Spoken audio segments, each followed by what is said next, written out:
বিক্রি হয়ে গেল জো বাইডেন, তাও আবার মাত্র 4,75,000 টাকা মূল্যে। শুনে ঘাবড়ে গেলেন নাকি? ভাবছেন এটা আবার কিভাবে সম্ভব? আমেরিকার প্রেসিডেন্টও বিক্রি হতে পারে? অবাক হবার মতোই বিষয়। খুলনার বিসমিল্লাহ এগ্রো ফার্ম থেকে ক্রেতা এসে কিনে নিয়ে গেলেন জো বাইডেনকে। বিসমিল্লাহ এগ্রো ফার্মে 2.5 বছর ধরে বসবাস করছেন জো বাইডেন নামের গরুটি। গায়ের রং সাদা আর স্বভাবে শান্তশিষ্ট হওয়ায় সবাই আদর করে গরুটিকে ডাকে জো বাইডেন নামে।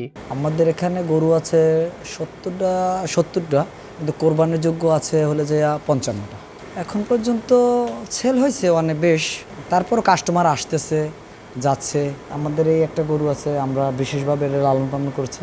এর ওয়েট আছে 950 প্লাস।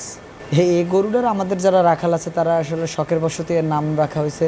এ আবার খুব ঠান্ডা মস্তিষ্কের লোক না বলতে এই গরু, এর নাম রাখা হয়েছে যে জো বাইডেন। আসন্ন কুরবানি ঈদকে সামনে রেখে বিশাল আকার জো বাইডেনকে লালন পালন করে পরিচর্যা করেছে এতদিন খামারের মালিক। সম্পূর্ণ দেশীয় খাবার খাইয়ে তাকে বড় করা হয়েছে, যার ওজন প্রায় 950 কেজি। আসলে গরু যখন ফিটিংয়ে আসে তখন এর খাবার দাবারের কষ্ট আসলে কমতে থাকে। যখন ওর গ্রোথ থাকে ভালো, তখন খাবারেরও চাহিদা বেশি থাকে। ওরা খাওয়ানো হয় আপনার গমের ভুসি, ভুট্টার পালিশ, ভুট্টার আটা, চালের পালিশ, যেটা রাইস ব্র্যান্ড যেটা দিয়ে তৈরি হয়, চালের পালিশ, তারপর খৈল, চিটাগুড়, তারপর পর্যাপ্ত ঘাস।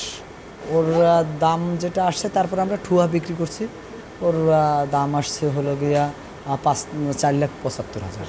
S M Rohan, voice of tiger.